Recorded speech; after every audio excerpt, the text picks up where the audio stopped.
Welcome to Daily Scripture Reading. I do not own the rights to this music.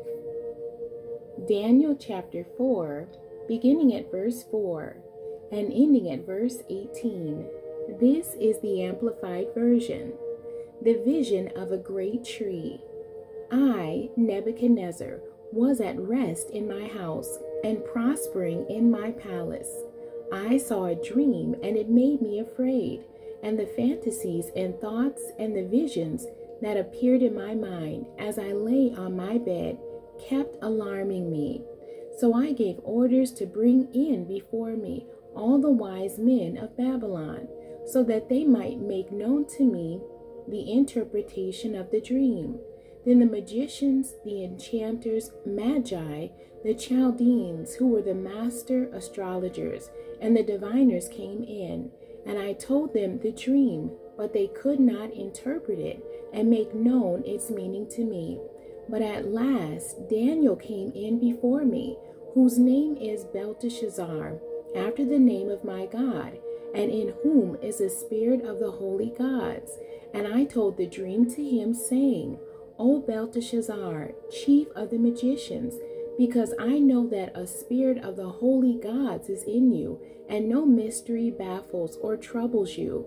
Tell me the visions of my dream, which I have seen, along with its interpretation. The visions that passed through my mind as I lay on my bed were these. I was looking, and behold, there was a tree in the middle of the earth, and its height was great. The tree grew large and became strong, and its height reached to heaven, and it was visible to the end of the earth. Its leaves were beautiful, and its fruit abundant, and in it was food for all. The beasts of the field found shade under it, and the birds of the sky nested in its branches, and all living creatures fed themselves from it. And behold, I saw in the visions of my mind, as I lay on my bed, an angelic watcher, a holy one, descended from heaven.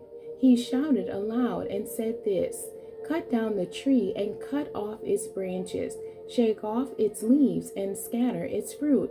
Let the living creatures run from under it, and the birds fly from its branches.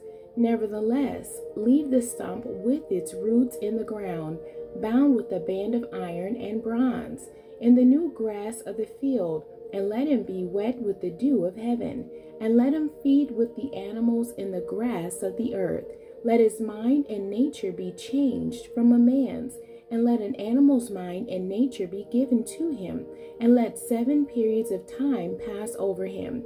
This sentence is by the decree of the angelic watchers, and the decision is a command of the holy ones, so that the living may know without any doubt that the Most High God rules over the kingdom of mankind, and he bestows it on whomever he desires, and sets over it the humblest and lowliest of men.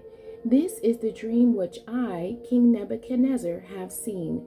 Now you, Belteshazzar, explain its meaning, since none of the wise men of my kingdom are able to reveal its interpretation to me, but you are able, for a spirit of the holy gods is in you. The end. God bless you, and thank you for joining me today.